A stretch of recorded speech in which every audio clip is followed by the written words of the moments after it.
প্রিয় দর্শক, আপনারা সবাই নিশ্চয়ই এর মধ্যে জেনে গেছেন বেগম খালেদা জিয়া ইন্তেকাল করেছেন। ইন্না লিল্লাহি ওয়া ইন্না ইলাইহি রাজিউন। আজ ভোর 6টায় এভার কেয়ার হাসপাতালে ওনার মৃত্যু হয় এবং এই মৃত্যু, যদিও আমরা সবাই জানি যে উনি খুবই ক্রিটিক্যাল অবস্থায় আছেন এবং অনেক চিকিৎসককে আমি এমনও বলতে শুনেছি যে খালেদা জিয়া আসলে একটা রিয়েল ফাইটার বলতে যা বোঝায় উনি তাই ছিলেন। ওনার শরীরের একটা একটা করে অর্গান কোলাপস করছিল, কাজ করছিল না, তারপরে উনি, আমি এর মধ্যে একজন ডাক্তারের একটা ফেসবুকে একটা পোস্ট দেখলাম, উনি যুক্তরাষ্ট্রে দীর্ঘ 22 বছর ধরে এ ধরনের রোগীকে ট্রিটমেন্ট দেন এবং উনিও বলছিলেন যে কোনো কোনো ক্ষেত্রে মেডিকেল সায়েন্সকে পর্যন্ত উনি ব্যর্থ করে দিচ্ছিলেন। মেডিকেল সায়েন্সে এই ধরনের রোগীর বাঁচার কথা না, কিন্তু তারপরে উনি দীর্ঘদিন কিন্তু সেই ফাইটটা জারি রেখেছিলেন এবং এটা কিন্তু আরও কয়েক বছর আগে থেকেই চলছিল। মানুষের জীবনে কত রকম উত্থান পতন আসে, আমরা খালেদা জিয়ার জীবনে সম্ভবত তার সবগুলি দেখেছি।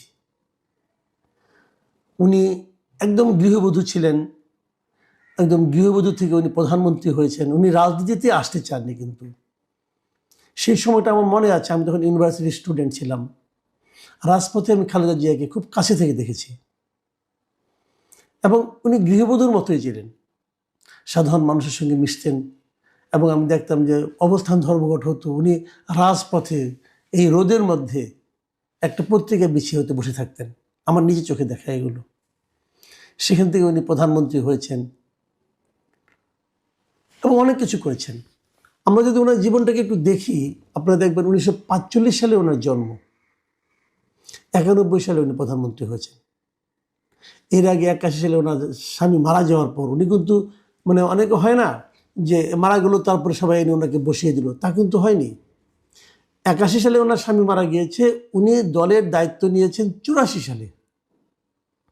এর মধ্যে বিচারপতি সাত্তার ছিলেন বিএনপির চেয়ারম্যান। উনি প্রথমে মেম্বার হয়েছেন, তারপরে ভাইস চেয়ারম্যান হয়েছেন, তারপরে উনি দলের দায়িত্ব নিয়েছেন, সেটা 1984 সালে। এবং তারপরে 6 বছর পর, 6 না 7 বছর পর নানা রকম টর্চারের মধ্যে উনি ছিলেন, কিন্তু গৃহবন্দী ছিলেন, অনেক কিছু ছিলেন। তারপরে একটা গণ আন্দোলনের মাধ্যমে এবং তারপর একটা গণতান্ত্রিক প্রক্রিয়া নির্বাচনের মাধ্যমে এদেশের এ পর্যন্ত যতগুলি নির্বাচন হয়েছে, আমার বিবেচনায় সবচেয়ে ভালো নির্বাচনটা হয়েছিল সেই 91 সালে, যে নির্বাচনে উনি নির্বাচিত হয়ে ওনার দল সহ উনি প্রধানমন্ত্রী হয়েছেন এবং ওনার ক্ষমতায় গিয়েছিলেন 91 সালে। 96 সালে অবশ্য ওনার একটা বিতর্কিত নির্বাচন ছিল, সেই নির্বাচনের মাধ্যমে উনি প্রধানমন্ত্রী হয়েছেন। অনেকে বলে যে উনি 3বারে প্রধানমন্ত্রী কিভাবে, তো তারা ভুলে যায় যে 96 সালে একটা ছোট এক নির্বাচন হয়েছিল, অল্প সময় ছিল সেটা স্থায়িত্ব, কিন্তু অল্প সময় থাকলেও এই অল্প সময় এটা একতরফা নির্বাচন ছিল। ওই নির্বাচনে আওয়ামী লীগ অংশ নেয়নি, কিন্তু সেটা একতরফা নির্বাচন হলেও সেই নির্বাচনের মাধ্যমে গঠিত যে সংসদ, তারাই কিন্তু তত্ত্বাবধায়ক সরকারের যে ব্যবস্থাটা সেটা সংবিধানে সংযুক্ত করেছিল, সংবিধান সংশোধনের মাধ্যমে। কাজে এটাকে আপনি যদি একদম উড়িয়ে দেন, তাহলে তো সেই তত্ত্বাবধায়ক সরকারের অন্তর্ভুক্তিটাই আপনার কিন্তু গুরুত্ব পায় না। এই গুরুত্বপূর্ণ কাজটা কিন্তু ওই সংসদের মাধ্যমে করেছিলেন। তারপর উনি 2001 সালে আবারও গণতান্ত্রিক প্রক্রিয়া নির্বাচিত হয়েছিলেন। এরকম একটা বর্ণাঢ্য ব্যক্তির জীবনে শেষের সময়টা খুব কষ্টে কেটেছে। যে দুটো মামলায় ওনাকে জেল দেওয়া হয়েছিল, সেগুলো নিয়ে আলোচনা যত কম করা যায়, আমার মনে হয় বিচার বিভাগের প্রতি ততটা সম্মান দেখানো যায়। এভাবে যে বিচার হতে পারে ভাবাই যায় না। একজন সাবেক প্রধানমন্ত্রীকে যে সমস্ত কারণে, যে সমস্ত লজিক দেখে জেল দেওয়া হয়েছিল নিম্ন আদালতে, এবং বিস্ময়কর হলো উচ্চ আদালতে যে সেটা বেড়ে গিয়েছিল সাজার মাত্রা। যাই হোক, সেগুলো অন্য হিসাব। তারপর উনি দীর্ঘদিন অসুস্থ ছিলেন, গৃহবন্দী ছিলেন। তো এই সমস্ত ঘটনা আমরা দেখেছি এবং আমি নিজে এখনো মনে করি, এবং তখন আমি বলেছিল, এগুলো যতটা না বিচার ছিল তার চেয়ে বহুগুণ বেশি ছিল ব্যক্তিগত রাজনৈতিক প্রতিহিংসা। আমি বলবো বাংলাদেশের ইতিহাসে মানে ভয়ঙ্কর রাজনৈতিক প্রতিহিংসার শিকার যদি কেউ হয়ে থাকেন, বেগম খালেদা জিয়া হয়েছেন। তারপরে ওনাকে কখনোই আপোষ করতে দেখিনি। 2024 নির্বাচনেও কিন্তু ওনারা আপোষ করেননি, অনেক আপোষের প্রস্তাব এসেছিল, করেননি। বেগম খালেদা জিয়ার জন্য সর্বশেষ এমন এক সময় উনি গেলেন যে ওনার যিনি প্রধান রাজনৈতিক প্রতিপক্ষ ছিলেন, যার রাজনৈতিক প্রতিহিংসার শিকার উনি হয়েছিলেন, তার রাজনৈতিক এবং শাসনতান্ত্রিক পতন কিন্তু বেগম খালেদা জিয়া দেখে গিয়েছেন। এটা হয়তো ওনার মনকে সান্ত্বনা দিয়েছে, শান্তি দিয়েছে কিনা আমি জানি না, কিন্তু উনি এটা দেখে গিয়েছেন। তারপর উনি সম্মানিত হয়ে গিয়েছেন। শেষ দিকে উনি অসুস্থ থাকলেও উনি কিন্তু একাধিক অনুষ্ঠানে, শেখ হাসিনা সরকারের পতনের পর একাধিক পাবলিক প্রোগ্রাম ওনাকে দেখা গেছে। যদিও বলা হয় যে শেষবার যখন উনি সশস্ত্র বাহিনী দিবসের অনুষ্ঠানে গেলেন, এই যাওয়াটাই নাকি ওনার রোগ বৃদ্ধির কারণ সে অনেকে চিহ্নিত করেন যে যাওয়াটা তার উচিত হয়নি, কিন্তু উনি তবুও গিয়েছিলেন। যদিও শুনি যে উনি নাকি নিজের আগ্রহে গিয়েছিলেন।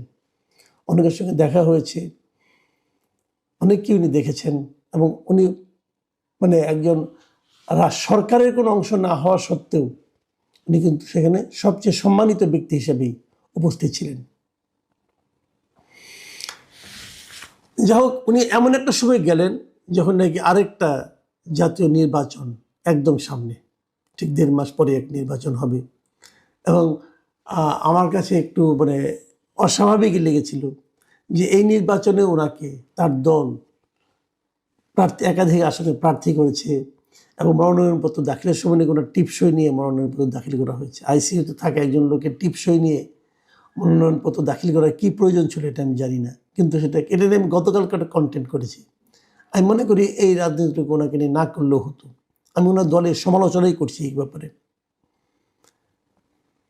বেগম খালেদা জিয়াকে বিভিন্ন বিশেষণে অভিহিত করা হয়, দেশনেত্রী বলা হয়, অনেকে দেশনেত্রী বলেন, আপসীর নেত্রী বলেন, অনেক কিছু বলেন, তার দলের লোকজন বলেন। আমি মনে করি বাংলাদেশের রাজনীতিতে এই মুহূর্তে শেষ পর্যন্ত উনি বাংলাদেশের রাজনীতিতে একজন অভিভাবক হিসেবে ছিলেন। আমি বেগম খালেদা জিয়ার এই মৃত্যুতে আমি মনে করি বাংলাদেশের রাজনীতির অধ্যায়ে একটা বড় অধ্যায়ের অবসান ঘটল। বিএনপির যিনি প্রতিষ্ঠাতা জিয়াউর রহমান, বাংলাদেশ জাতীয়তাবাদী দলের চেয়ারপারসন এবং গণতন্ত্রের আপসহীন নেত্রী বেগম খালেদা জিয়া ইন্তেকাল করেছেন। ইন্না লিল্লাহি ওয়া ইন্না ইলাইহি রাজিউন। একটা জিনিস না বললেই নয় যে এখানে বেগম জিয়ার যে মৃত্যু, এই সময়টিতে আমাদের জাতীয় জীবনে, আমাদের রাজনৈতিক জীবনে এবং আমাদের অনেকের ব্যক্তিগত জীবনের অনেক স্বপ্ন, অনেক মোহ, অনেক আশা এবং অনেক ভরসার যে স্থল রয়েছে সেগুলো ভেঙে চুরে চুরমার করে দেবে। বেগম জিয়াকে নিয়ে আমার ব্যক্তিগত যে স্মৃতি, সে বিষয় নিয়ে কথা বলবো। তার আগে যে বিষয়টি বলা দরকার যে তিনি পরিণত বয়সে ইন্তেকাল করেছেন এবং তিনি সেই সৌভাগ্যবতী রমণী। বহু রাজনৈতিক উত্থান এবং পতনের মধ্য দিয়ে তার জীবনের পরিপূর্ণতা তিনি পৌঁছে গেছেন এবং জীবন সায়াহ্নে তিনি রাষ্ট্রের আনুকূল্য পেয়েছেন, মানুষের ভালোবাসা পেয়েছেন এবং মৃত্যু শয্যায় তিনি তার প্রিয়জনকে কাছে পেয়েছেন, সন্তান, তারপরে পুত্রবধূ, নাতি নাতনি থেকে শুরু করে অন্যান্য যারা আছেন তাদের সবাইকে। এটি সাধারণত এই পর্যায়ে রাজনৈতিক যারা ব্যক্তিত্ব তাদের জীবনে এরকম ঘটে না, এবং তার এই মৃত্যুকে কেন্দ্র করে সারা বাংলাদেশ কাঁদছে। এবং আপনারা যারা আমার এই থাম্বনেইলের ছবিটি দেখছেন, এই ছবিটি মূলত ইন্টারনেটে ভাসছে। ছবির যে গাম্ভীর্যতা, ছবির যে হৃদ্যতা এবং সেই ছবির যে মোহময়তা, এই মোহময়তার কারণে যে কোনো মানুষই তার সম্পর্কে যাকে বলা হয় শোকাতুর হবেন এই ছবি দেখার সঙ্গে সঙ্গে। এর কারণ হলো এই বাংলার সঙ্গে তার যে সম্পর্ক, সেই সম্পর্ক মহান মুক্তিযুদ্ধের সময়কাল থেকে। তারপর তিনি সেনাপ্রধানের স্ত্রী, তারপর তিনি যাকে বলা হয় রাষ্ট্রপ্রধান অর্থাৎ প্রেসিডেন্টের স্ত্রী, ফার্স্ট লেডি, বিরোধী দলীয় নেত্রী, নিজে তিনবার প্রধানমন্ত্রী। এরপর গত 15টি বছর ধরে শেখ হাসিনার জমানাতে, না ঠিক শেখ হাসিনার জমানা নয়, 2006 থেকে 111 এবং শেখ হাসিনার জমানা থেকে তিনি যে জুলুম এবং অত্যাচারের শিকার হয়েছেন, যেটাকে মজলুম জননেত্রী বলা যেতে পারে। তো তার এই জুলুম এবং অত্যাচার দেশের আপামর জনসাধারণের মনে বিষাদ সৃষ্টি করেছে। মানুষের সহানুভূতি, শ্রদ্ধা এবং ভালোবাসার সর্বোচ্চ স্তরে তিনি পৌঁছে গেছেন। এবং তিনি এমনি ব্যক্তিগত জীবনে খুব স্বল্পভাষী, অনাহত কোনো কথাবার্তা তিনি বলেন না বা বলেননি। কারো ব্যক্তিগত বিষয় নিয়ে, তারপর অপ্রয়োজনীয় কোনো বিষয় নিয়ে তিনি কখনোই তার প্রতিক্রিয়া দেখাননি। তার চলনে বলনে এক ধরনের রাজসিকতা ছিল এবং আল্লাহ রাব্বুল আলামিন তাকে যে সৌন্দর্য এবং সৌষ্ঠব দিয়েছিলেন, সেই সৌন্দর্য এবং সৌষ্ঠবের কারণে যেদিন থেকে আমরা তাকে দেখে আসছি, তার পোর্ট্রেট, তার ছবি, তার হাঁটা চলা এবং ব্যক্তিগতভাবে কাছাকাছি আমরা তাকে যখন দেখেছি, তার ব্যক্তিত্বময়তা দ্বারা, তার মাধুর্য দ্বারা, তার শালীনতা দ্বারা এবং তার আভিজাত্য দ্বারা আমরা মোহিত হয়েছি, আমরা শ্রদ্ধা পোষণ করেছি এবং বাঙালি জাতির মধ্যে এইরকম একজন মহর্ষি রমণী যে আছেন, এটা আমরা অনুভব করেছি এবং তার অবর্তমানে তিনি আমাদের জন্য যা রেখে গেছেন সেই পোর্ট্রেটটি আমাদের জীবনে ভীষণ রকমভাবে থেকে যাবে। এবং আমরা যখনই বাংলাদেশের রাজনীতির কথা স্মরণ করব, বিএনপির কথা স্মরণ করব, শাসনতন্ত্রের কথা স্মরণ করব, তখন একজন ডিসেন্ট লেডি হিসাবে, একজন ডিসেন্ট মানুষ হিসাবে যদি কারো পোর্ট্রেট আমাদের সামনে আসে, সবার আগে বেগম খালেদা জিয়ার পোর্ট্রেট আমাদের সামনে আসবে। তিনি ইন্তেকাল করেছেন, মহান আল্লাহ রাব্বুল আলামিনের দরবারে তার জন্য অন্তরের অন্তঃস্থল থেকে দোয়া করি। আল্লাহ রাব্বুল আলামিন যেন তার আপন করে তার এই যে বান্দা বা বান্দি, তাকে ক্ষমা করে দেন এবং জান্নাতের সর্বোচ্চ মাকাম তাকে দান করেন। কৃতজ্ঞতা সহকারে স্মরণ করছি তিনি এই জাতির জন্য কি করেছেন, আর কৃতজ্ঞতা সহকারে স্মরণ করছি আমার সঙ্গে তার সম্পর্ক। তিনি এই যে অসুস্থ যতদিন ছিলেন, আমার মধ্যে এক ধরনের মনোবেদনা কাজ করছিল, ভীষণ রকম মনোবেদনা কাজ করছিল। ওনার সঙ্গে আমার কখনো সরাসরি কথা হয়নি, কখনো দেখা হয়নি, কিন্তু আমি জানতাম যে তিনি আমাকে অসাধারণ এবং অস্বাভাবিক স্নেহ করতেন। আমি যে বিএনপির মনোনয়নটা পেয়েছিলাম মূলত তার আগ্রহে, আমি এটা জানতাম না। যখন আমি মনোনয়ন পেলাম তখন মির্জা ফখরুল ইসলাম সাহেব বলেছিলেন যে, আপনার এই মনোনয়নে, আমরা যে আপনাকে মনোনয়ন দিতে পারলাম 2018 সনে, এই মুহূর্তে সবচেয়ে বেশি খুশি হয়েছেন বেগম খালেদা জিয়া। এবং তিনি তখন জেলে ছিলেন। নির্বাচনের আগে যখন মির্জা ফখরুল ইসলাম সাহেব জেলখানাতে বেগম জিয়ার সঙ্গে দেখা করেছিলেন, তখন সম্ভবত তিনি বলেছিলেন যে রনিকে যদি আওয়ামী লীগ থেকে মনোনয়ন না দেয়, আপনারা চেষ্টা করবেন তাকে বিএনপি থেকে মনোনয়ন দেওয়ার জন্য।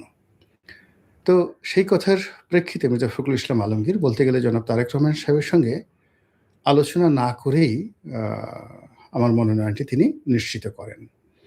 তো আমার ধারণা ছিল যে হয়তো জনাব তারেক রহমান সাহেব আমাকে পছন্দ করেছেন বা তিনি হয়তো মির্জা ফখরুল সাহেবকে বলেছেন। কেননা এটা এত দ্রুত হয়েছিল যে ওই সময়টিতে এটা নিয়ে আমার আসলে খোঁজখবর নেওয়ার মতো সময় ছিল না। তো পরবর্তীতে তারেক রহমান সাহেবের ঘনিষ্ঠ একজন সাংবাদিক আছেন, জনাব সালেউদ্দিন।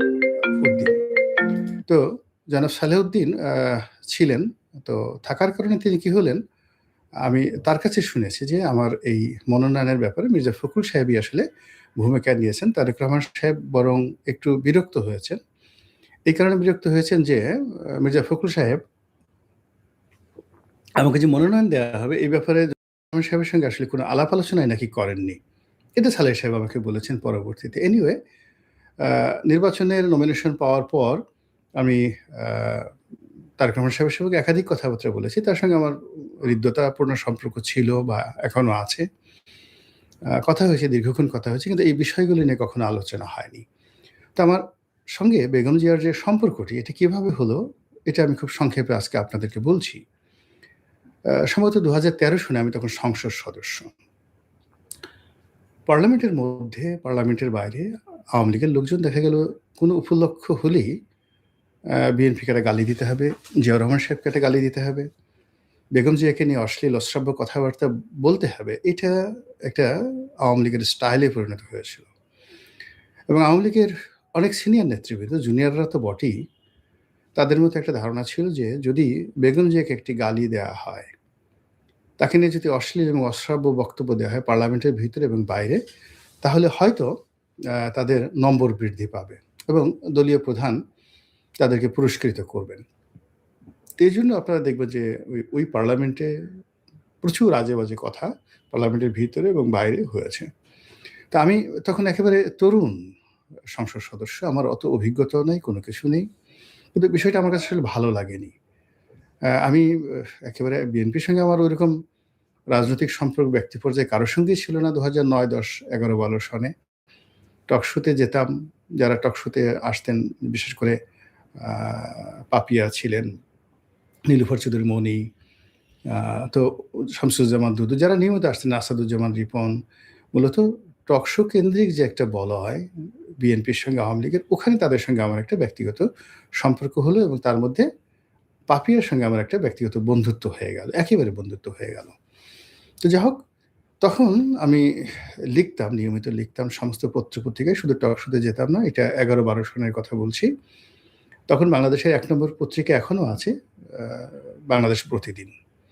তো বাংলাদেশ প্রতিদিনে লিখতাম, নয়াদিগন্তে লিখতাম। বাংলাদেশ প্রতিদিনে আমার সপ্তাহে অলমোস্ট ৩ টি লেখা ছাপা হতো, প্রতি সপ্তাহে। আ একটি ধারাবাহিক লেখা লিখতাম। তারপরে সাপ্তাহিক একটা সম্পাদকীয় লিখতাম। এরপর টুকটাক আমি যে স্ট্যাটাস দিতাম সেগুলো নিয়ে লেখালেখি হতো। তো তখন বেগম জিয়াকে নিয়ে একটা কাল্পনিক লেখা আমি লিখেছিলাম। স্বপ্ন লোকের কল্পযুগে বেগম জিয়ার রাজনীতি। আপনারা যারা এই অনুষ্ঠান দেখছেন তারা হয়তো অনেকেই লেখাটি পড়েছেন বা পড়ে থাকবেন। ওই সময়টাতে এটা খুব হইচই পড়ে গিয়েছিল। তখন বেগম জিয়ার জন্ম, বেগম জিয়ার বিয়ে জিয়াউর রহমান সাহেবের সাথে, তার বংশমর্যাদা, তার পিতা, তার মাতা, তার সৌজন্যতা, তার ড্রেস কোড, এগুলো নিয়ে একটা কাল্পনিক সাক্ষাৎকার ছাপিয়েছিলাম। মানে অ্যাজ ইট ইজ যে আমি বেগম জিয়ার সঙ্গে নিজের হাতে আমাকে চা বানিয়ে দিচ্ছেন। তারপর আমরা বিষয় নিয়ে আলাপ আলোচনা করছি, বাংলাদেশের রাজনীতি, অর্থনীতি, বিভিন্ন বিষয় নিয়ে, এবং উনি সেগুলো উত্তর দিচ্ছেন। তো এই লেখার মাধ্যমে মূলত উনার আভিজাত্য, উনার বৈশিষ্ট্য, উনার সৌন্দর্য, তারপরে উনার রাজনৈতিক প্রজ্ঞা এবং উনার যে কন্ট্রিবিউশন যেটিকে বলা হয়, অবদান, রাজনীতিতে অবদান, এই বিষয়গুলো আমি আমার মতো করে আ ফুটিয়ে তোলার চেষ্টা করেছি সেই বাংলাদেশ প্রতিদিনের সম্পাদকীয়তে। ওটা ওই সময়টাতে রীতিমতো ভাইরাল হয়ে পড়েছিল। বিএনপির যারা নেতাকর্মী আছেন, তারা হাজার, হাজার ওটার ফটোকপি করে নিজেদের মধ্যে বিতরণ করেছিলেন এবং বেগম জিয়া এই লেখাটি আ নিজে কয়েকবার পড়েছিলেন। তো উনি উনার ওই সময় শিমুল বিশ্বাস ছিলেন। তো শিমুল বিশ্বাসকেও তিনি বলেছেন, শিমুল বিশ্বাস সাহেব আমাকে টেলিফোন করে ধন্যবাদ জানিয়েছেন। তারপর তিনি যখন জানলেন যে পাপিয়ার সঙ্গে আমার খুব ভালো বন্ধুত্ব, তো পাপিয়াকে তিনি বললেন যে, "রনি তো খুব ভালো লেখা লিখে। তো ভালো লেখা, ওকে একদিন নিয়ে আসো না আমার কাছে। আমি দেখা করতে চাই।" তো পাপিয়া বলল আমাকে। তো আমি বললাম যে, "দেখো, আমি একটা বিরোধী দলের এমপি। আমি যদি বেগম জিয়ার সঙ্গে দেখা করি, রাজনীতির ওই সৌজন্যতাটা এখন আসলে বাংলাদেশে নেই। এটা আসলে আমি ধারণ করতে পারব না।" তো ওই সময়টাতে আমার দেখা হয়নি তার সঙ্গে। পরবর্তীতে যখন 2014 সনের পরে বা 15 সনে ঢাকা সিটি কর্পোরেশন নির্বাচন হলো, আমি স্বতন্ত্র দাঁড়ালাম। তো ওই সময়টাতে তিনি আমার সঙ্গে টেলিফোনে কথা বলতে চেয়েছিলেন, শিমুল বিশ্বাস সাহেব, তারপরে মীর হেলাল আর ব্যারিস্টার সাইফুর রহমান, ওনারা ৩ জন ওখানে দাঁড়ানো ছিলেন। তো ব্যারিস্টার সাইফুর আমাকে টেলিফোন করলেন যে, "ম্যাডাম কথা বলবেন।" তো আমি আসলে ভয় পেয়ে গেলাম। ভয় পেয়ে গেলাম এই কারণে যে তখন তো দেশের রাজনৈতিক পরিস্থিতি এমন, যেটা বেগম জিয়া আমাকে বলার চেষ্টা করছিলেন। আমি বললাম যে, "উনি কি বলতে চান?" তো উনি বলতেছেন যে, "আসলে রনিকে বলো যে আমি তাকে মনোনয়ন দেব। তার আসলে এই সিটি কর্পোরেশন নির্বাচন থেকে উইথড্র করলেই বেটার। সে যদি মির্জা আব্বাসকে সমর্থন দেয় তাহলে আমাদের জন্য ভালো হয়।" তো তখন আসলে আমরা ধারণা করেছিলাম যে নির্বাচনটা খুব যাকে বলা হয় সিটি কর্পোরেশন নির্বাচন, যেটা যে সাবেক খোকন সাহেব, যেটা হানিফ সাহেবের ছেলে, তিনি দাঁড়িয়েছিলেন, মির্জা আব্বাস দাঁড়িয়েছিলেন, আমি দাঁড়িয়েছিলাম। এখানে খুব প্রতিযোগিতামূলক হবে। কিন্তু তখন থেকে আসলে ম্যাটিকুলাস ডিজাইনে এই নির্বাচনের কারচুপির যে চিন্তা সরকার করছিল, ওটা আমরা আসলে কল্পনা করতে পারিনি। যাই হোক, আমি নির্বাচন থেকে সরে দাঁড়াইনি, কিন্তু উনার কথা মতো আমি নির্বাচনের কোনো প্রচার এবং প্রোপাগান্ডা চালাইনি। তো এভাবে ডে বাই ডে পরিস্থিতি খারাপ হতে থাকলো। 2018 সালে আমি আওয়ামী লীগ থেকে মনোনয়ন চাইলাম, কিন্তু যখন আমি পেলাম না, তখন হঠাৎ করে সেই যে সাংবাদিক সালেহ সাহেব, তিনি আমাকে টেলিফোন করলেন যে, "এরকম ব্যাপার, বিএনপি আপনাকে মনোনয়ন দিতে আগ্রহী, আপনি রাজি কিনা?" তো আমি ২ দিন চিন্তা ভাবনা করলাম। তো উনি ২-৩ বার আবার টেলিফোন করলেন। আবার টেলিফোন করার পর তারপর শেষে আমি রাজি হলাম এবং মনোনয়ন পেলাম। কিন্তু এর মধ্যে একটা ঘটনা ঘটে গেল। আ জনাব মোসাদ্দেক আলী ফালু, যিনি এনটিভির মালিক। তো মোসাদ্দেক আলী ফালুর যে স্ত্রী আ লিটা, উনি আমার বন্ধু মানুষ। এখন আবার আমার বিআইন লিটা, ফালু সাহেবের স্ত্রী। বিআইন মানে লিটার মানে যে ভাগ্নে, তার কাছে আমার মেয়ে বিয়ে দিয়েছি। তো সেই সুবাদে লিটার সাথে এটা খুব ভালো সম্পর্ক, পারিবারিক সম্পর্ক। আর লিটার সাথে সম্পর্কের কারণে ফালু সাহেবের সাথেও ওরকম ভালো সম্পর্ক। তো ফালু সাহেব একদিন চা খাওয়ার দাওয়াত দিয়েছেন। তো আমি গেলাম। তো উনি বললেন যে, "আসলে ম্যাডাম আপনার সঙ্গে একটু দেখা করতে চাচ্ছেন বা আপনাকে দাওয়াত দিয়েছেন। চলেন।" এটা সম্ভবত 2016 সনের দিকে বা 17 সনের দিকে। তো আমি বললাম যে, "ভাই আসলে এই সময়টিতে চারিদিকে গোয়েন্দা সংস্থাগুলো গিজগিজ করছে, আমাকেও ফলো করে। আমি আওয়ামী লীগে আছি, কিন্তু আ মনে করে যে আমি আওয়ামী লীগে নেই। তো এই অবস্থাতে আসলে বেগম জিয়ার সঙ্গে দেখা করলে আমার একটা নৈতিক দুর্বলতা কাজ করবে। আমি এটা আসলে চাচ্ছি না।" ফালু সাহেব বললেন যে, "এটা আমার ব্যাপার। আমরা এমনভাবে আপনাকে নিয়ে যাব, গোয়েন্দা সংস্থার বাপও টের পাবে না আরকি।" তো আমি বললাম যে, "সেটা টের না পাক, কিন্তু আল্লাহ তো জানবেন। ২ নম্বর হলো যে আমি তো নিজের।" চলে গেলেন বেগম খালেদা জিয়া। ইন্না লিল্লাহি ওয়া ইন্না ইলাইহি রাজিউন। তিনি চলে যাবেন, এই ধরনের একটা খবর আমরা খুব সহসা পাবো, এটা অনুমান করা যাচ্ছিল গত 2 দিন ধরে। চিকিৎসকরা তার অবস্থা এতদিন যেমন বলছিলেন খারাপ হলেও স্টেবল, তারা জানাচ্ছিলেন এবার যে 2 দিন আগে থেকে যে অবস্থা খুবই বেশি সংকটের দিকে চলে যাচ্ছে। শুধু তাই না, তার পরিবারের সদস্যরা কয়েক দফা তার সাথে এর মধ্যে দেখা করে, মানে তাকে দেখতে গেছেন। তাতে বোঝা যাচ্ছিল দুঃসংবাদটা সম্ভবত খুব সহসাই আসবে।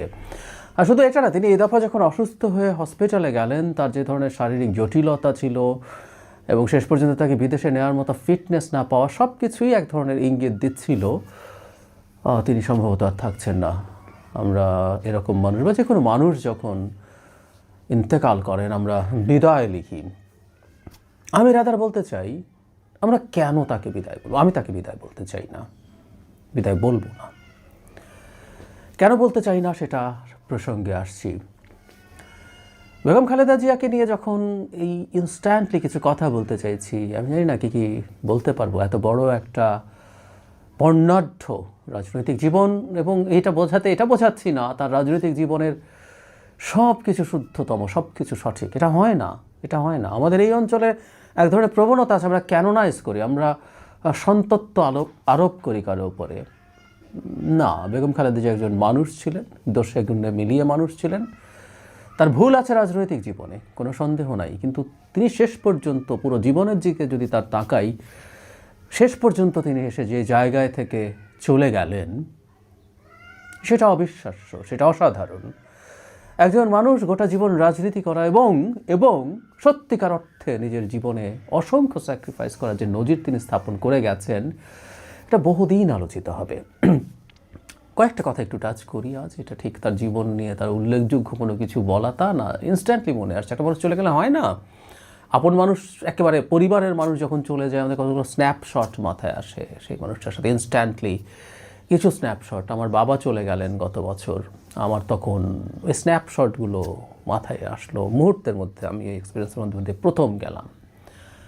এক্সটেন্ডেড ফ্যামিলির মানুষজনের মৃত্যু দেখেছি, কিন্তু বাবারটা মানে একেবারে ক্লোজ ফ্যামিলির ক্ষেত্রে দেখলাম। ঠিক একইভাবে বেগম খালেদা জিয়া চলে গেলেন, এই খবরটার সাথে সাথে কতগুলো স্ন্যাপশট মাথায় আসলো। স্ন্যাপশটগুলো যদি একটু বলি, মানে আমি এটা অনেকবার বলতাম, এর আগেও যখন খুব অসুস্থ হয়েছেন অনেক জায়গায় বলেছি, মানে বেগম খালেদা জিয়া রাদার বিএনপির প্রতিষ্ঠাতা, আমি এভাবে বলি। কেন? বিএনপির সৃষ্টি হয়েছিল জনাব জিয়াউর রহমানের হাত দিয়ে। এখন তিনি প্রেসিডেন্ট ছিলেন, তিনি ক্ষমতায় থেকে দলটা তৈরি করেছেন। অনেকে বলেন এটা ফ্যাক্ট, মানে এটা ফ্যাক্ট, এবং অনেকে বলেন যে এসব ক্ষেত্রে কিছু সুবিধা পাওয়া যায়। ক্ষমতায় আছেন কেউ, সেই ক্ষমতার সুবিধা নিতে, রস নিতে অনেকে এসে হাজির হতে পারেন। এটা এক ধরনের সরলীকরণ। এটাও বলি, তার চাইতে দ্বিগুণ সময় ক্ষমতায় থাকা এরশাদ তার দলকে একটা ক্লাউনের জাস্ট বাঞ্চ বানিয়েছেন, এর বেশি কিছু না। সুতরাং ক্ষমতায় থাকলেই যে করা যাবে, ক্ষমতায় থাকলে লোক যায়, কিন্তু দল হয়ে কি ওঠে? জিয়ার এই কৃতিত্ব তো আছেই, তার কিংবদন্তি তুল্য সততা এবং তার অসাধারণ দেশনায়ক হয়ে ওঠা, এগুলোর ইম্প্যাক্ট আছে। কিন্তু তার মৃত্যুর পর, তার হত্যাকাণ্ডের পর যে মারাত্মক সংকটের দলটি পড়েছিল, দলটি ভেঙে গিয়েছিল, বিভিন্ন ব্র্যাকেটবন্দি দলে পরিণত হয়েছে, সেই জায়গায় বেগম খালেদা জিয়া, যিনি জাস্ট একজন গৃহবধূ ছিলেন, মানে এখানে শেখ হাসিনার সাথে তার একটা বড় পার্থক্য আছে। শেখ হাসিনা জন্মেছেন শেখ মুজিবুর রহমানের সন্তান হিসেবে, যিনি আপাদমস্তক একজন রাজনীতিবিদ, যিনি শিশুকাল থেকে রাজনৈতিক পরিবেশে বেড়ে উঠেছেন, বাবাকে রাজনীতি করতে দেখেছেন, বাসায় রাজনীতির মানুষ দেখেছেন। সো চান বা না চান, শেখ হাসিনা হয়তো উত্তরাধিকার হতেন না, উত্তরাধিকার তার ভাই কামাল হতেন হয়তো, বা হত্যাকাণ্ডের কারণে তিনি হয়েছেন, কিন্তু ওনার ওই এক্সপোজারটা ছিল। সেই জায়গায় বেগম খালেদা জিয়ার কৃতিত্ব অনেক বেশি বড়। তিনি একদম জাস্ট হোম মেকারের জায়গা থেকে এরকম একটা দলের দায়িত্ব নেওয়া, মাঠে রাজনীতি করে লড়াই করা, এরশাদ বিরোধী আন্দোলনে লড়াই করা এবং দুর্দান্ত সব সিদ্ধান্ত নেওয়া। ৮৬ নির্বাচনের কথা বলছি, বয়কট করা, যেটা তাকে আপসহীন নেত্রীর তকমা দিয়েছিল। কিন্তু যেটা হয়, একটা গণতান্ত্রিক নেত্রী প্রচুর আপসহীনতার যেমন নিদর্শন দেখিয়েছেন, তিনি আপোষও করেছেন, তাই না? মানে তত্ত্বাবধায়ক সরকার ব্যবস্থা মেনে নিয়েছিলেন। ৯৬ নির্বাচন, বিতর্কিত নির্বাচন যেটার কথা বলা হয়, একতরফা নির্বাচন, আওয়ামী লীগ ছিল না, ওই নির্বাচনটা তাকে করতে হতো, কারণ ওই সময় আওয়ামী লীগ আর পার্লামেন্টে ছিল না। সো 2/3 মেজরিটি দিয়ে যে সংবিধান সংশোধন করবেন সে অবস্থা তার ছিল না, কিন্তু নির্বাচনটা করে ফেললেন। করার পর তো থেকে যাওয়ার চেষ্টা করতে পারতেন না। সংসদ আসলো, তত্ত্বাবধায়ক বিল পাশ হলো, সেটা থেকে তিনি সংবিধান অন্তর্ভুক্ত করে সরে আসলেন এবং পরে নির্বাচনে হারলেন। সো আপোষেরও প্রয়োজন যখন দেশ জাতির স্বার্থে দরকার হয়েছে, সেটাও তিনি করেছেন। কিন্তু ওই যে বললাম যে এরশাদ বিরোধী আন্দোলনে তিনি আসলে বিএনপিকে দল হিসাবে দাঁড় করিয়েছেন। বিএনপি শুধু সুবিধাপ্রাপ্ত কিছু মানুষ, সুবিধা চায় এমন কিছু মানুষের ক্লাব বলে কেউ কেউ বলার চেষ্টা করতেন, সেটার একেবারে বাইরে। শুধু সেটা না, এরপর তিনি ক্ষমতাচ্যুত হয়েছেন ৯৬-তে, আবার ২০০১ সালে দলকে ক্ষমতায় নিয়ে এসছেন। এই সব কিছু তার জার্নির মধ্যেই আছে। সুতরাং এই দলটা আসলে তার দল, তার হাতে তৈরি দল, আমি এইভাবেই মনে করতে চাই। এটা অনেক বড় কৃতিত্বের জায়গা, এটা আমাদের ভবিষ্যতে এসব আসবেই। সরকার প্রধান হিসাবে তিনি অনেক অনেক কাজ করেছেন, গুরুত্বপূর্ণ কাজ। বাংলাদেশের যে অর্থনৈতিক ভিত্তি তৈরি হয়েছে, সেগুলো ৯১-৯৬ সরকারের সময়ই মানে রাদা শুরু হয়েছে। তার অধীনে কাজ করা একজন অর্থমন্ত্রী সাইফুর রহমানের হাত ধরে তিনি নারী শিক্ষা নিয়ে অবিশ্বাস্য সব কাজ করেছেন। নারীদেরকে শিক্ষিত করে তোলা, তাদেরকে স্কুলে আনা নিয়ে, এই মানে খুবই খুবই খুবই অসাধারণ। আমাদের মতো একটা রক্ষণশীল ইসলামী মূল্যবোধের সমাজে এই কাজগুলো করা অকল্পনীয় রকম সুন্দর।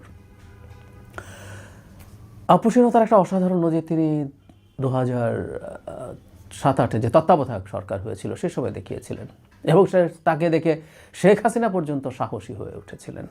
তত্ত্বাবধায়ক সরকার আসার সাথে সাথে শেখ হাসিনা পালিয়ে গিয়েছিলেন চিকিৎসার নামে। বেগম খালেদা জিয়াকে দেশ থেকে বাইরে পাঠিয়ে দেওয়ার ব্যবস্থা হচ্ছিল এবং গেলে দুজনের কেউ আর আসতে পারতেন না। তখন যে প্ল্যান ছিল -2 সেটা হয়ে যেত। বেগম খালেদা জিয়া যেতে অস্বীকৃতি জানান এবং তাকে দেখে সাহসী হয়ে ওঠেন শেখ হাসিনা। তিনি ফিরে আসেন। শেখ হাসিনার কৃতজ্ঞ থাকা উচিত শেখ খালেদা জিয়ার কাছে। এরপরে যে জায়গাটা আসলে মানুষকে সবচেয়ে বেশি আপ্লুত করেছে, যে জায়গাটা তার আগে সরকার প্রধান হিসাবে থাকা তার ভুল, তার ছোট বড় ভুল আছে, সত্যিকার অর্থেই আছে। আজকে ওনার চলে যাওয়ার দিনে আমরা ভুল নিয়ে আর কথা না বলে, কিন্তু একটা ইতিহাসের চরিত্র, একটা বাংলাদেশের সবচেয়ে বড় পদে থাকা, প্রধানমন্ত্রী পদে থাকা একজন মানুষের ভুলভ্রান্তি নিয়ে রাজনৈতিক আলাপ হতে হবে। এগুলো আমাদের ভবিষ্যতে চলার পথ সঠিক করার জন্য লাগবে। পরবর্তীতে যখন শেখ হাসিনা এসে সব দখল করে নিতে শুরু করেন, তারপর তার অকল্পনীয় সংগ্রামের আবার একটা নজির। কিন্তু তিনি পালিয়ে যাননি, দেশ ছেড়ে যাননি। উনি একটা কমফোর্টেবল লাইফ পেতে পারতেন। একাগারের সময় তার সন্তান জনাব তারেক রহমানকে মারাত্মক টর্চার করে, মারাত্মকভাবে আহত করে দেশের বাইরে পাঠিয়ে দেওয়া হয়। তিনি এখনও পুরোপুরি সুস্থ নন, সেটি সম্ভবত তাকে সারা জীবন টানতে হবে। তিনি জেলে থাকা অবস্থায় মায়ের মৃত্যু দেখেছেন, তিনি অফিসে অবরুদ্ধ থাকা অবস্থায় তার সন্তানের মৃত্যু, 2 সন্তানের 1 সন্তানের মৃত্যু দেখেছেন। কিন্তু তিনি আসলে টলেননি, তিনি সরে আসেননি। তাকে প্রচুর ডিল দেওয়ার চেষ্টা করা হয়েছে। আমরা জানি, আমরা অনেকেই জানি এটা। নির্বাচনগুলোতে যেন আসেন এক ধরনের আন্ডারস্ট্যান্ডিং নিয়ে, কিছু সিট টিট নিয়ে বসেন। 18 সালেও বিএনপি ফাইট করেছিল বলে রাতের নির্বাচনে রাতের ভোট দিতে হয়েছিল, যেটা আওয়ামী লীগের মৃত্যু নিশ্চিত করেছে। আওয়ামী লীগ দল হিসাবে মারা গিয়েছিল আসলে ওই দিন, যেদিন রাতের বেলা তারা ব্যালট পেপার স্টাফ করেছিল। বেগম খালেদা জিয়াকে ডিল দেওয়া হয়েছিল, 40-50টা সিট তখন বিএনপিকে দেওয়া হতো যদি তিনি এই ডিলটা নিতেন। নেননি। 24-এর কথা একইভাবে প্রযোজ্য। 24-এও ওনার সাথে নেতারা দেখা করতে গেছেন। তিনি জেলের বাইরে আছেন, কিন্তু সরকারের এক ধরনের নিষেধাজ্ঞা, তার সব কিছুর প্রতি বিদেশে যেতে পারবেন না, রাজনীতিতে ইনভলভ হতে পারবেন না।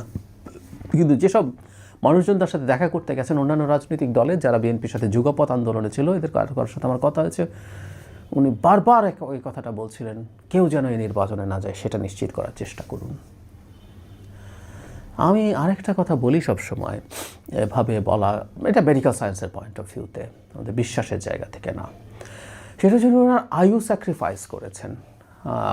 2018 সালে, মানে আমরা জানি ততদিনে তার লিভার সিরোসিসের লক্ষণ প্রকাশিত হচ্ছে, বা জেলে থাকার কালীন সময়, ইভেন 18 নির্বাচনের পরও যখন তার এই লিভার সিরোসিসের লক্ষণ প্রকাশিত হচ্ছে, শেখ হাসিনা এগুলো নিয়ে খুব নোংরা কথাবার্তা বলতেন। আমি শেখ হাসিনা প্রসঙ্গে মনে হলো খালেদা জিয়ার অসাধারণ যে ব্যাপারটা 5 আগস্টের পর, সেটা তার নাম ইতিহাসে স্বর্ণাক্ষরে খোদাই করবে। আমি পরের দিকে আসছি সেখানে। তো যাই হোক, যেটা বলছিলাম, এবার তিনি 5 আগস্টের পর লন্ডন যান এবং লিভার সিরোসিসের ডেফিনিটিভ ট্রিটমেন্ট হচ্ছে লিভার ট্রান্সপ্লান্ট, আর বাকি সব কিছু আসলে সাপোর্ট দেওয়ার মতো, আপনার সিমটমগুলোকে কীভাবে কমানো যায়, ওতে যে জটিলতার কারণে মৃত্যু হতে পারে সেগুলো কমানো, এটা কিন্তু লিভারকে আর ভালো করে তোলা না। তো ওখানে দেখা গেল আর লিভার ট্রান্সপ্লান্ট করার অবস্থা নেই। 4-5 বছর আগে তো সেটা সম্ভব হতে পারত। উনি যদি ওই ডিলটা নিতেন, 1 সন্তান হারিয়েছেন, আরেক সন্তানের পরিবারের সাথে থেকে উনি ওনার জীবন কাটাবেন, শেষ দিনগুলো সুন্দরভাবে আনন্দে সুখে কাটাবেন। না, উনি সেটা চুজ করেননি। তিনি থেকে গেছেন দেশে। ইনফ্যাক্ট এই থেকে যাওয়া ইটসেলফ আওয়ামী লীগের ওপরে তীব্র চাপ। আমি বাড়িয়ে বলছি না, শেখ হাসিনা পতনের একেবারে আনসাং হিরো আমরা বলি না, সেটা বেগম খালেদা জিয়া। সত্যিকার অর্থেই তাই। দেশে থেকে টর্চার নিজের গায়ে নিয়ে শেখ হাসিনার এই স্বৈরাচারকে তিনি তার মতো করে চ্যালেঞ্জ করে গেছেন। তার দল তো করেছেই, আর অবশ্যই জনাব তারেক রহমান দেশের বাইরে থেকে ওই দলটাকে সুনিপুণভাবে পরিচালনা করতে পেরেছিলেন। তার এই লাস্টের এই বেশ কিছু বছরের জার্নি তাকে অনন্য উচ্চতায় পৌঁছে দিয়েছে। যখন তিনি খুব অসুস্থ হচ্ছিলেন, তখন বলছিলাম যে একজন জাতীয় অভিভাবকে পরিণত হয়েছেন তিনি। আওয়ামী লীগের খুব হার্ডকোর নোংরা কিছু মানুষের বাইরে সব দলমত নির্বিশেষে, এমনকি আওয়ামী লীগের মানুষজনও তার প্রতি শ্রদ্ধা বোধ করে। সবার কাছ থেকে শ্রদ্ধা তিনি দেখে তারপর বিদায়। আমি এভাবেও বলেছি যে আওয়ামী লীগের কৃতজ্ঞ থাকা উচিত যদি তাদের ন্যূনতম কৃতজ্ঞতা বোধ থাকে, এবং এখানেই এসে তিনি অসাধারণ এক মাইল ফলক তৈরি করলেন 5 তারিখের পর। যে পরিমাণ অত্যাচার তার উপরে করা হয়েছে এবং অভিযোগ আছে তাকে পরিকল্পিতভাবে এমন সব ঔষধ দিয়েছে, এমনিতে তার লিভারের সমস্যা আছে, যেগুলো লিভারের হেপাটোটক্সিক ড্রাগ বলে, যেগুলো তার লিভারকে আরও ক্ষতিগ্রস্ত করতে পারে, পরিকল্পনা করে এগুলোকে অ্যাগ্রাভেট করা হয়েছে। সেটা বাদ দেই, বিনা কারণে তাকে জেলে রাখা হয়েছে, বন্দি করা হয়েছে, তার দলের উপরে অত্যাচার নিপীড়ন হয়েছে, তার সন্তানের বিরুদ্ধে মিথ্যা মামলা দিয়ে দেশে আসতে দেওয়া হচ্ছে না। এই সব কিছুর পরও 5 আগস্টের পর আমরা এক ফোঁটাও প্রতিশোধমূলক কথা, প্রতিশোধ পরায়ণমূলক বক্তব্য, একটু ক্ষুব্ধতা, একটু রাগ, আমাদের কিন্তু রাগ থাকে, আমাদের ক্ষোভ থাকে, এগুলো আমাদের ইনবর্ন ইনস্টিংক্টস, এগুলো আমাদের ইড, আমাদের প্রতিশোধ পরায়ণতা আছে, আমরা মানুষ হলে আছে, কম বেশি আছে।